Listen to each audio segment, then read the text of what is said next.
painting class. Welcome to my studio. I'm excited to have you here to work on our art history circles and art history objects. Hopefully by now you've done your research, you've picked your artists, you've done the research and put it onto the PowerPoint, and also your inspiration pieces. You've also made your PowerPoints, and also you have shared those with me, and you should have finished your sketches at this point. So I have my 3 thumbnail sketches here, and they were all inspired by different Van Gogh paintings. One was the sunflowers, one was the irises, the other one was the roses. And I decided to make the art object out of the roses. So this is a rose shirt that Dr. Stone got for me. He kind of hid it from me when we went to DC, and one of the boys carried it out in the little bag. And so I'm gonna use that for my inspiration on my shoes. So I'm gonna be painting them on here. And then my art object I'm going to do on a poster board that I got at Walmart. The school closed down, so I didn't have any of my supplies. So I went there, and I also ended up buying this little set of paints, which was, I think, $9.99 to get that. And so the next step is going to be, you also did your research on your videos on how to be able to do some paintings. This is one of my sketches trying out. The one I watched had like a toned background and then painted back on top of it, and that's what I was exploring with this. And then my final drawing should have your circle on one side and the back of the circle on the other side with at least the name of your art history moment, and as well as the artist's name if you chose just one artist. And you can also have a place to be able to put your artist statement or your art history essay. So the next step you're going to do is you're going to be able to start making your circles. Now, I originally said 16 inches. I realized that's way too big. We had a little pizza on Friday. It's 12 inches, perfect size. I thought this would be a perfect size to be able to use. I'm going to put this inside the center so that my circles have a little bit more weight to them. And then I'm going to use this poster board to be able to do my drawings on. Now, you can use this paint directly on here. If you're going to be drawing, I'd recommend maybe putting white paint over top of it first so you can be able to see the drawing. But you can do either way. I know that not everybody has all the supplies they perhaps want, so just be creative, look around your house, see what you can make. Maybe you have a box. If you don't have pizza, you can use a box and trace a circle. I found this, which is the same size, and I'm going to use this as my tracing element because this one's a little bit crooked on the edges, so I just want to use this for my tracing.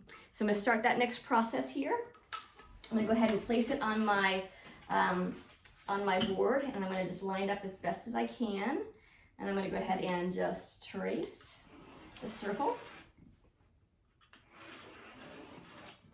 I'm going to trace the circle on the other side as well. So it's going to be my front and my back, and then I'm going to cut them out eventually after I finish painting. I don't want to cut them out now because your paper will probably buckle. So you want to make sure you end up saving your area around it and cut it out at the very, very end. So my next step is to be able to gesso these. If I'm doing acrylic, which is what I'm going to be doing, if I'm doing watercolor, I wouldn't have to gesso it. If I were doing color pencil, I wouldn't have to gesso it.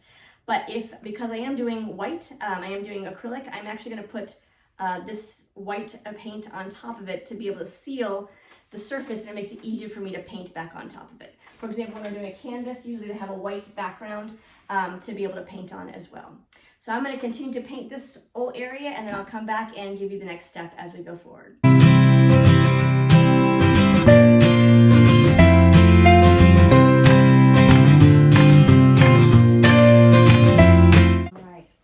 So the paper is dry now, and it's a little bit darker at night, so a little bit different lighting in the studio.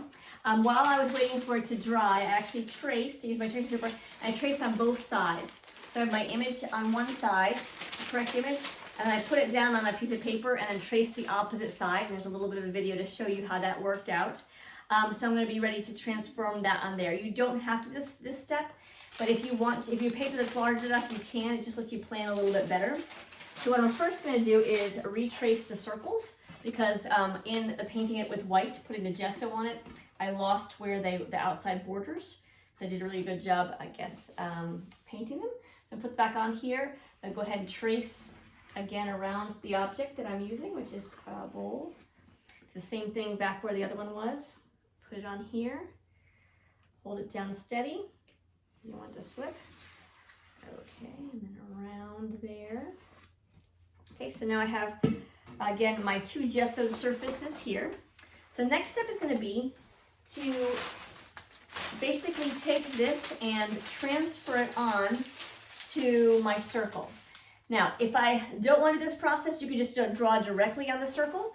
I just find it helpful so that I don't do a lot of erasing, is to do it on a piece of tracing paper or on a piece of extra paper that you could then put over top of it and trace on the back. So it's that magic technique where you draw on one side and then you turn it over and it transfers to the other. And I'm going to give you a zoom to be able to see that process.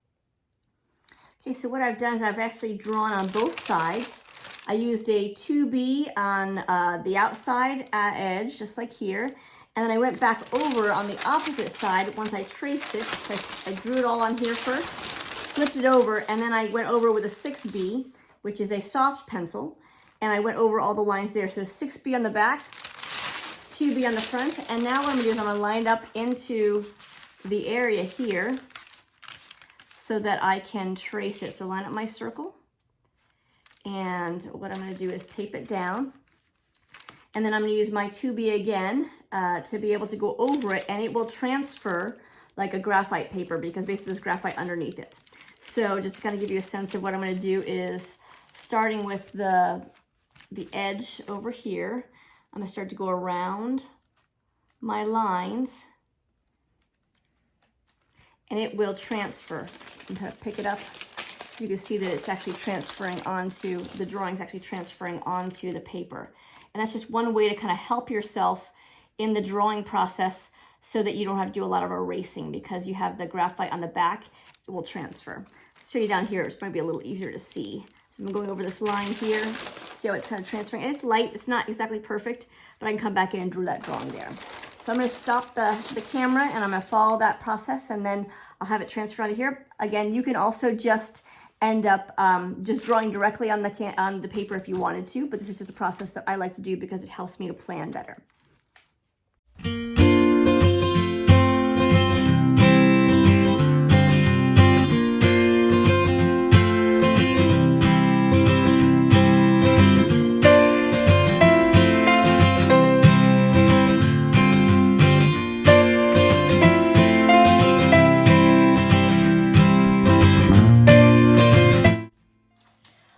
So I just finished tracing both sides and it's a pretty good transfer. So I'm just going to be able to then come back in and go back over with a little bit more detail and I'll be able to start doing my painting. So God bless for this next step and I'll demonstrate the painting on Wednesday. God bless. And for the art object, I'm just going to draw directly on my shoes and then after I finish that, I'm going to start painting. All right, God bless.